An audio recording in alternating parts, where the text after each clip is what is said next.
बिस्मिल्लाहिर्रहमानिर्रहीम। अस्सलाम वालेकुम नाज़रीन, आप यूट्यूब चैनल देख रहे हैं। मैं इमरान खान हूँ। सबसे पहले तो नाज़रीन, पाकिस्तान ने बिलाखिर अमेरिका से कर्ज़ा मांग लिया। पाकिस्तान ने अमेरिका से जो पैसे मांगे हैं वो 10 अरब डॉलर्स हैं, और ये पाकिस्तान अपने ज़र मुबादला के ज़खायर के अंदर रखना चाहता है ताकि पाकिस्तान के अंदर थोड़ा सा इस्तेहकाम आ जाए। और बाकायदा पाकिस्तान ने अमेरिका से इसकी दरख्वास्त कर दी है, और ये खबर अब अखबारात के अंदर छप भी गई है। अमरीकी वज़ीर ख़जाना को 5 साल के लिए पाकिस्तान ने दरख्वास्त की है कि हमें ये माली सहूलत दी जाए, और हमारे ज़र मुबादला के ज़खायर जो हैं उनमें कुछ थोड़ा इजाफा हो जाएगा। उससे पाकिस्तान के अंदर रुपए की जो सूरत हाल है वो बेहतर रहेगी। अब ये पाकिस्तान अमेरिका से कह रहा है। देखिए, ये जो सरकार आई है इसने अभी तक क्या कमाया? सरमायाकारी लाने में ये मुकम्मल तौर पे नाकाम रहे। आसिम मुनीर साहब ने बहुत बड़े बड़े दावे किए थे और उन्होंने कहा था 1 साल में मईशत को ठीक कर दूंगा, लेकिन उस वक्त से लेकर अब तक ये पाकिस्तान में बिल्कुल सरमायाकारी नहीं ला पाए, बल्कि 50 साल की कम तरीन सतह पे पाकिस्तान की सरमायाकारी चली गई। बहुत सारे ममालिक के दौरे किए गए, जितने दौरे किए गए, जितने पैसे उन दौरों पर खर्च किए गए, उतने पैसे भी ये टोला पाकिस्तान में नहीं ला पाए। तो नालायकी और निकम्मेपन का एक नया रिकॉर्ड है जो आसिम मुनीर साहब ने और उनके साथियों ने, जिन्हें वो लेकर आए इक़्तिदार में, उन्होंने एक नया रिकॉर्ड पाकिस्तान में बनाया। अब वो अमेरिका से पैसे मांग रहे हैं। इससे पहले उन्होंने सऊदी अरब से पैसे मांगे थे, और फिर उन्होंने चीन से भी पैसे मांगे, और बार बार मांगे। ना सिर्फ मांगे बल्कि उन पैसों को जो वापस करने थे वो रोल ओवर भी करवाया, और बार बार करवाया। यूएई ने इनकार कर दिया उसके पैसे वापस करने थे, तो सऊदी अरब से पैसे लेकर यूएई को पैसे वापस किए। अब ये दुनिया में मजीद मुल्कों से पैसे मांगेंगे तो कोई पैसे तो इनको देगा नहीं। इनकी तवज्जो इस बात पे है कि दिफाई मुआहदे करके कुछ ममालिक की सिक्योरिटी अपने ज़िम्मे ले लें, अपनी फ़ौज को, अपने हथियारों को वहाँ लगाएं जो पाकिस्तानी कौम ने अपना पेट काट के, अपने खून पसीने की कमाई के साथ एक फ़ौज तैयार की है वतन अजीज़ के दिफा के लिए। उस फ़ौज को और हथियारों को हम दूसरे मुल्कों के साथ दिफाई मुआहदों की सूरत में एंगेज करके कुछ पैसा इकट्ठा कर लें। लेकिन याद रखिएगा, वो पैसा भी हमारा नहीं होगा, वो हमें कर्जे के तौर पे मिलेगा। हमें वो पैसा वापस करना पड़ेगा, चाहे हमारी जानें भी चली जाएं, लेकिन हमें वो पैसा वापस करना पड़ेगा। तो आईएमएफ से भी हमने पैसा लिया, वर्ल्ड बैंक से भी हमने पैसा लिया, और कर्जे ले लेकर हमने रिकॉर्ड सारे तोड़ दिए। अब कतर से एक उम्मीद बांधी है पाकिस्तान ने कि कतर से पाकिस्तान कुछ पैसा लेगा या मुफ्त गैस लेने की कोशिश करेगा। मुफ्त तो नहीं होगी, लेकिन यह कि उधार गैस लेने की कोशिश करेगा। तो इसमें वहाँ पे भी एक दिफाई मुआहदा पाकिस्तान करने जा रहा है। अभी हाल ही में पाकिस्तान ने हौसियों को जवाब दिया है, क्योंकि जो यमन के हौसी हैं उनकी बाकायदा फोर्सेज हैं, उन्होंने सऊदी अरब को धमकाया। सऊदी अरब के साथ उनकी पुरानी एक लड़ाई चल रही है, और उस लड़ाई में माजी में जब नवाज शरीफ साहब की हुकूमत थी, वो वज़ीर आज़म थे, तो सऊदी अरब ने पाकिस्तान से मदद मांगी थी, दिफाई मदद। तो उस वक्त की जो पार्लियामेंट थी, पार्लियामेंट ने इनकार कर दिया था। ये 2016 में यमन की जंग में अदम शिरकत के हवाले से ये कौमी सतह पे मुतफ़िक़ा पॉलिसी बनी थी, और पार्लियामेंट में इसके ऊपर डिबेट हुई थी, मीडिया में इस पर ओपन डिबेट हुई थी, और ये फैसला किया गया था कि पाकिस्तान सऊदी अरब और यमन के बीच में होने वाले मामलात में नहीं पड़ेगा। पीटीआई अपोजिशन में थी, नवाज शरीफ उस वक्त हुकूमत में थे। लेकिन अब 10 साल गुजर गए इस बात को, और अब ये फैसला कर लिया गया है कि ठीक है, इसके अंदर जाना है। और बाकायदा पाकिस्तान की गवर्नमेंट की जानिब से एक प्रेस रिलीज भी जारी कर दी गई है इस्लामाबाद से। जुलाई 22, 2026 की इसके ऊपर डेट है, और 181/2026 इसके ऊपर नंबर है। और इसमें जनाब पाकिस्तान जो है वो अभी पोजीशन लेता हुआ दिखाई दे रहा है। तो वो जो पाकिस्तान का एक मौक़िफ़ था, कौमी मौक़िफ़, वो तब्दील हो गया, लेकिन इसको कहीं पार्लियामेंट में या कैबिनेट में कहीं पे इसको डिस्कस नहीं किया गया। अवाम के अंदर भी इसकी डिस्कशन नहीं हुई। ये एक फ़र्द वाहिद का फ़ैसला है, तो उसके मुताबिक अब हम जाएंगे, इसके अंदर भी शायद उतर जाएंगे। तो जब भी आप कभी पैसे लेते हैं ना, आपको कीमत अदा करनी पड़ती है। मौजूदा जो पाकिस्तान में मिलिट्री रिजीम है, इनके लिए इतना ही काफ़ी था कि अमेरिका इनके मजालिम के ऊपर आंखें बंद रखता। इतना ही बहुत था कि एक खामोश हमायत जो डोनाल्ड ट्रंप की सरकार की जानिब से मिल रही है, इससे पहले जो बाइडन की सरकार की जानिब से मिल रही थी, वो खामोश हमायत अगर इन्हें मिली रहती तो वो काफ़ी था। इतना बहुत होता है। लेकिन अब ये पैसे मांगने पे आ गए हैं। देखते हैं कि अमेरिका ये पैसा देता है या नहीं देता। लेकिन याद रखिएगा, अमेरिका कभी भी मुफ्त में $1 भी नहीं देता। माजी में जब अमेरिका से पाकिस्तान ने बहुत पैसा वसूल किया, तो उस वक्त हमारे जर्नैल अरबपति हो गए थे। उनके बच्चे आज भी अरबपति हैं, और पाकिस्तानियों को उस पैसे में से कोई हिस्सा नहीं मिला, सवाए इसके कि पाकिस्तान में मंशियात का कल्चर आया, पाकिस्तान में दहशतगर्दी का एक कल्चर आया, पाकिस्तान में क्लाशनकोफ का एक कल्चर आया, और पाकिस्तान के अंदर बारूद आ गए, मंशियात आ गई, बहुत सारी बुराइयां पाकिस्तान में आई। और पाकिस्तान में जो जर्नैलों के बच्चे थे वो बहुत अमीर हो गए, वो अरबोपति हो गए। यानी उनकी सारी ज़िंदगी की तनख्वाह एक तरफ और उससे हज़ारों गुना पैसा उनके पास आ गया। ये पैसा कहाँ से आया? ये अमेरिकन ने जो डॉलर दिए थे अफ़गान वॉर के बीच में, फिर हमने पकड़ पकड़ के अपने पाकिस्तानी यहाँ से अमेरिका के हवाले भी किए कि इसको भी ले जाओ, इसको, वो यूसुफ रमज़ी, वो एमल कानसी, ये आफिया सदीकी और बहुत सारे लोग हैं, कई ऐसे नाम हैं जिन्हें हम जानते ही नहीं हैं। वो लोग भी डॉलरों के बदले में अमेरिका के हवाले किए गए। तो अमेरिका से जब आप पैसे लेंगे ना तो अमेरिका आपको मुफ्त में नहीं देगा, वो आपसे मांगेगा कुछ। आपको अमेरिका की जंग लड़नी पड़ेगी एक मरतबा फिर कौम को इस बात के लिए तैयार रहना चाहिए कि लाशें बिछेंगी, क्योंकि अमेरिका कभी भी हमें पैसे देगा तो उसकी कीमत आपको अदा करनी पड़ेगी। डोनाल्ड ट्रंप के साथ जो एक लंच है वो मुफ्त में नहीं था। उसके बाद से अब तक पाकिस्तान लगातार अफगानिस्तान के साथ लड़ रहा है। रोज़ाना की बुनियाद पे बलूचिस्तान में, खैबर पख्तूनख्वा में लाशें गिर रही हैं, हम उसकी कीमत चुका रहे हैं।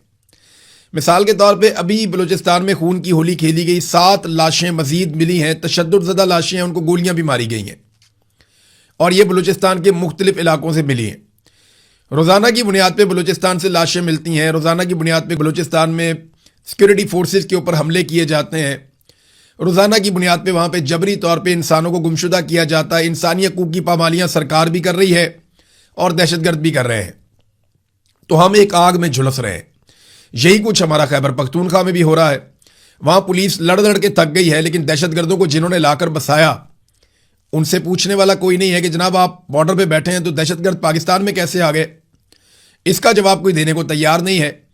जनरल बाजवा को बुलाकर पूछा जाए ना कि आप इन बंदों को पाकिस्तान में क्यों लेकर आए, जब सारे आपको समझा रहे थे कि ये काम ना करें, तो ये काम आपने क्यों किया। अब तो एमल वली खान भी बोलना शुरू हो गए, यानी एक एक करके सब बोल रहे हैं। फजलुर रहमान साहब ने आवाज़ उठाई मिलिट्री एस्टेब्लिशमेंट के खिलाफ, फिर जमात इस्लामी ने बताया, उन्होंने गवाही दी कि इमरान खान की जो मुंतखब हुकूमत की उसका तख्ता उल्टा जर्नैलों ने, और जर्नैलों ने जब तख्ता उल्टा तो उस वक्त जर्नैलों के साथ फजलुर रहमान भी मिल गए और बाकी सारे भी मिल गए, और अब जिस जिसको हिस्सा नहीं मिला वो सारे रोला डाल रहे हैं। एमल वली खान ने डिटेल स्टेटमेंट दी है, लेकिन देखें एएनपी भी बात तो वो ठीक कर रहे हैं। उन्होंने कहा जी आज तनख्वाह की बात बुरी लग रही है, कल तक ये निज़ाम हमारे खिलाफ ये प्रोपेगेंडा कर रहा था कि हमने डॉलर लेकर अपने बच्चे और लोग मरवाए हैं। दिफाई इदारे की जिम्मेदारी है कि वो हर कीमत पर हमारा दिफा करे, हम उनकी कदर करेंगे। शहीद सब मोतबर है और ये फैसला अल्लाह ताला ने करना है। दिफाई इदारा अपनी जिम्मेदारियां अदा करने में मुकम्मल तौर पर नाकाम हो चुका है। ये फौज और एजेंसियों को एमल वली खान का पैगाम है, जिन्हें बलूचिस्तान से सेनेटर बनवाया गया था एजेंसियों की तरफ से। तो अब उन्होंने ये कहा कि दिफाई इदारा अपनी जिम्मेदारियां अदा करने में मुकम्मल तौर पर नाकाम हो चुका है।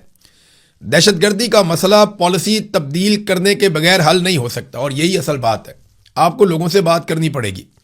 बारंग बलोच को जेल में डाल के आप दहशतगर्दी खत्म नहीं कर सकते, क्योंकि वो दहशतगर्द नहीं है, वो नौजवानों को इकट्ठा कर रही थी एक मकसद के लिए। देखिए ना, आज हमारे बहुत सारे लोग हैं, मुझे फिर याद आ गया इंडिया में जो एहतजाज चल रहा है उसके ऊपर जमीन आसमान के कलाबे मिला रहे हैं।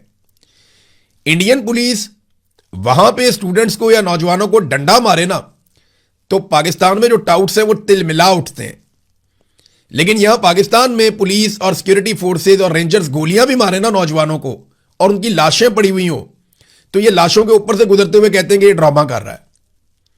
ये फर्क है। हमारे टाउट्स जो है वो इस तरीके से सोचते हैं, ऐसे देखते हैं। यानी ये इंडियन नौजवानों से मोहब्बत करते हैं और पाकिस्तानी नौजवानों से नफरत करते हैं। तहरीके लब्बैक के लोगों को कैसे मारा गया, पाकिस्तान तहरीके इंसाफ के जो लोग आए इस्लामाबाद में उनको कैसे कत्लेआम किया गया, कश्मीरियों को अभी 50 के करीब लाशें कैसे तोहफे में दी गई। इससे पहले जब खामनाई की शहादत हुई उस दिन जो निकले अहले तशी उनके ऊपर जब गोलियां चलाई गई तो वहां पे दर्जनों लोग कैसे शहीद किए गए। ये सारे वाकयात पाकिस्तान में इन्होंने रिपोर्ट ही नहीं होने दिए। पाकिस्तान में लोगों के सर फटते हैं तो खुशी से बताते हैं। वो एक सहाफ़ी है, उसने बरनौल की तस्वीर लगाई कि आज इनको फेंटा लगा, इनको बरनौल दी जाए। यहां पे इस किस्म की घटिया हरकतें करते हैं ये टाउट्स, और वहां इंडिया में पुलिस ने जो सबसे खतरनाक हथियार इस्तेमाल किया नौजवानों के खिलाफ वो डंडा था। और यहां पे काम शुरू ही G3 से होता है, क्लैशनकोफ से होता है कि मारो इनको, कोई इनका पूछने वाला नहीं है और ना ये किसी को जवाब दें। तो ईमान मजारी जो आवाज उठाती थी, इंसानियत के लिए बात करती थी, इंसानी हकूक के लिए बात करती थी, उसको 17 साल के लिए जेल में डाल दिया। बारंग बलोच को सारी जिंदगी के लिए जेल में डाल दिया। अब ये दो खवातीन की आप मिसाल ले लेना, चले पॉलिटिकल लोगों को साइड पे करें, ये तो नॉन पॉलिटिकल हैं, तो इनको जेलों में डाल के आप कौन सी जमहूरियत की खिदमत कर रहे हैं? और वो टाउट सारे के सारे बैठ के इसको जस्टिफाई करते हैं। लेकिन इंडिया में किसी लड़की को एक डंडा पड़ जाए तो उसकी तकरीर निकाल के लगाते हैं, जनाब ये देखें, आपको पाकिस्तान में जमहूरियत नहीं चाहिए, पाकिस्तान में इनको चाहिए मार्शल लॉ, पाकिस्तान में इनको चाहिए जुल्म, बर्बरियत और हिस्सा चाहिए कि हर चीज में हमारा मफाद निकलना चाहिए। जबकि इंडिया में इनको चाहिए जमहूरियत, और इंडिया की जमहूरियत सबने देखी।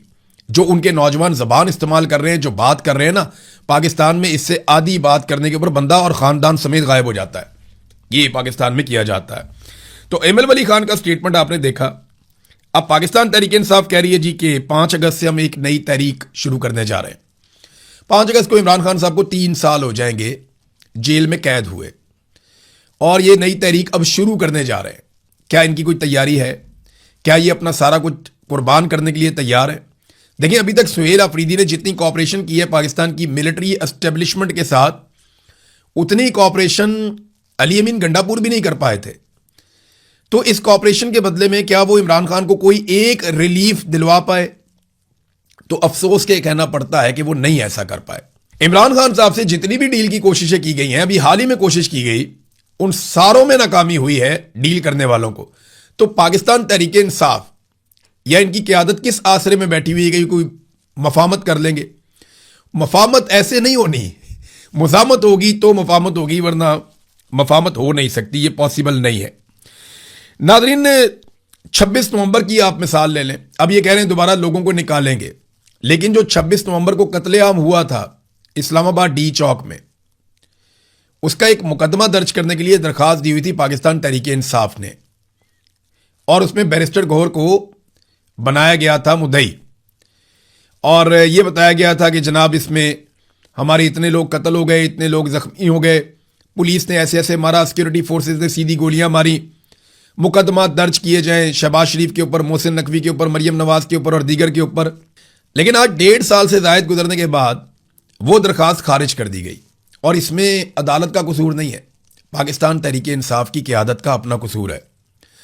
इस्लामाबाद के एडिशनल सेशन जज अफजल मजूका, देखें ना, अदालत ने तो वही करना है ना जो चीज़ें उसके सामने आनी है। आप अदालत को ब्लेम कर दें कि अदालत कंप्रोमाइज्ड है, क्या आप ये कह दें उन्होंने ज्यादती की है, लेकिन क्या पाकिस्तान तहरीक इंसाफ की क़यादत ने इंसाफ किया है? जज ने 17 सफ़हात पर मुश्तमिल एक फैसला लिखा है। उन्होंने लिखा, जनाब 16 समातें हुई हैं, इन 16 समातों में भी अभी तक बैरिस्टर गौहर ने अपना बयान रिकॉर्ड नहीं करवाया, उन्होंने आकर बताया ही नहीं कि क्या हुआ था। 16 समातें हुई हैं और बैरिस्टर गौहर ने अपना बयान रिकॉर्ड नहीं करवाया।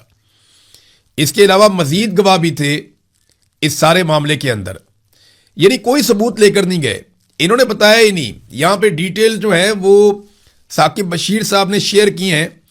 वो कहते हैं कि जो दरखास्त दी गई उसको देखकर लगता है कि 12 लोग हलाक हुए, 38 लोग जख्मी हुए, और जो पोस्टमार्टम रिपोर्ट्स और दीगर शवाहिद हैं वो पेश ही नहीं किए गए। सुहेल अफरीदी, डॉक्टर अमजद और शफी जान, ये बतौर गवाह इनका नाम है, लेकिन उन्होंने कभी अदालत में आकर बयान ही रिकॉर्ड नहीं करवाया। पीटीआई पार्लियामेंटेरियंस, वर्कर्स और सहाफ़ियों का भी बतौर गवाह नाम लिखा गया, लेकिन उन्होंने भी कभी बयान रिकॉर्ड नहीं करवाया। उमर अयूब, अली अमीन गंडापुर और बुशरा बीबी के हवाले से लिखा गया कि उनका कंटेनर जला दिया गया, फायरिंग की गई, लेकिन उनका नाम बतौर गवाह दरखास्त के अंदर शामिल ही नहीं किया गया। पोस्टमार्टम अगर अस्पताल नहीं दे रहा था तो अपने तौर पर भी मुतासरा फैमिली किसी अस्पताल से पोस्टमार्टम करवा सकती थी या पीटीआई करवा सकती थी, लेकिन वो भी नहीं करवाया गया। पोस्टमार्टम की कुछ फोटोकॉपियां लगाई गई, लेकिन वो भी तारीख के लिहाज से क्लियर नहीं है। शवाहिद की अदम मौजूदगी में यह ज़बानी इल्ज़ामात पे कोई कार्रवाई नहीं की जा सकती। कब्र कुशाई का कानूनी हक मौजूद था।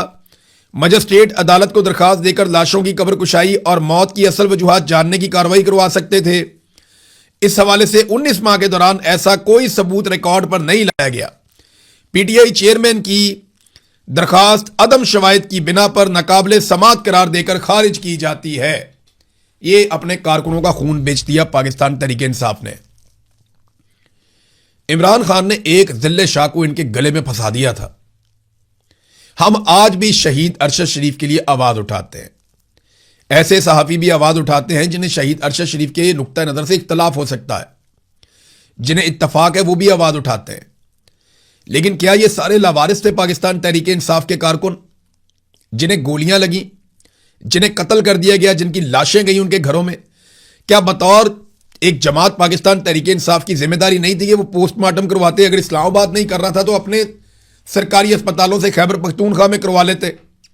लेकिन इस सारे मामले को दबाया गया और बैरिस्टर गौहर ने 1.5 साल तक अपना बयान ही कलमबंद नहीं करवाया। सुहेल अफरीदी गवाह थे इसमें, शफी जान इसमें गवाह थे, डॉक्टर अमजद इसमें गवाह थे, वो भी बयान देने के लिए नहीं आए। तो अब ये तो देखे ना, ज्यादती है, अपनी ही सियासी जमात के साथ और उसके कारकुनों के साथ ज्यादती है जो पाकिस्तान तहरीके इंसाफ की क़यादत ने की है। नाजरीन, नवाज शरीफ साहब जो हैं वो जब गए जलसा करने के लिए आज़ाद कश्मीर में, तो अब कुछ विजुअल्स आ रहे हैं, कुछ चीज़ें आ रही हैं और हम हैरान हो रहे हैं।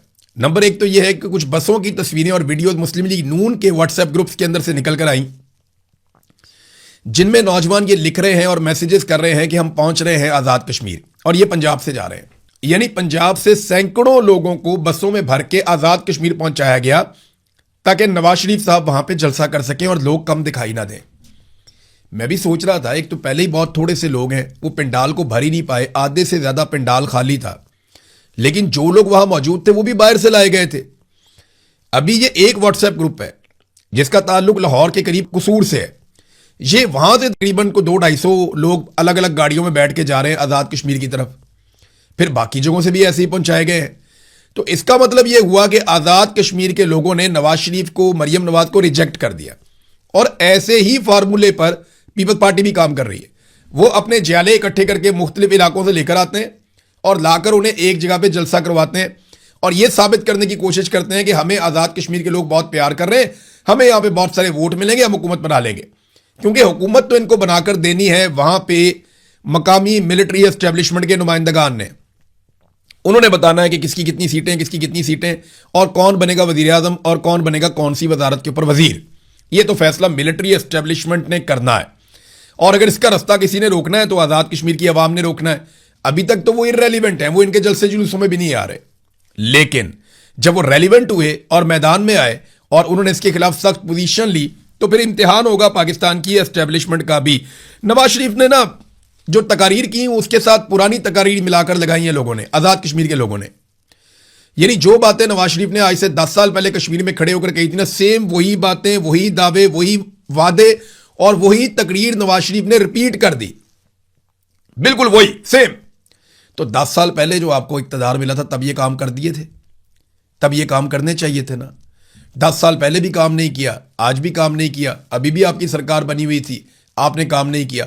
15 साल से पीपल्स पार्टी और PMLN की आज़ाद कश्मीर में लगातार हुकूमत है, लेकिन 15 सालों में हराम है कि इन्होंने, बल्कि 15 साल नहीं हो गए, ज्यादा हो गए, 20 साल के आसपास हो गए, आज़ाद कश्मीर के लोगों को जो वादे किए हैं, हराम है कि इन्होंने कोई वादा पूरा किया हो। कुछ भी नहीं किया है इन्होंने। और आज ये ऐसे तकरीरें करते हैं जैसे ये हमेशा से अपोजिशन में थे। नवाज शरीफ साहब ने ना कैप्टन सफदर को कहा कि ये जो बाबा है ना इसको नचाओ। ये वीडियो मैं देखकर मुझे बड़ा दुख हुआ कि वो बुजुर्ग आदमी है, उसको आप पैसे वैसे दे रहे हैं, उसको आप लेकर आते हैं, ऊपर बुलाते हैं, बेटी बुलाती है, बाप कैप्टन सफदर को बुला के कहता है कान में कुछ, कैप्टन सफदर उस बाबे को जाके पकड़ के जबरदस्ती नचवाना शुरू कर देता है। वो बुजुर्ग आदमी है, उसको डांस करवा रहे हैं सिर्फ अपनी एक वीडियो के लिए। कैसी अनफॉर्चुनेट चीज़ है। वो वैसे नीचे भी नाच ही रहा था, लेकिन नवाज शरीफ साहब ने अपनी ख्वाहिश पे उसको स्टेज पे चढ़वा के नचवाया है और उसके ऊपर नवाज शरीफ खुश हो रहे थे। ये ना इनकी मेंटेलिटी इतनी सी है, ये शुगलिया खानदान है, शुगल वुगल ही लगाते हैं बस।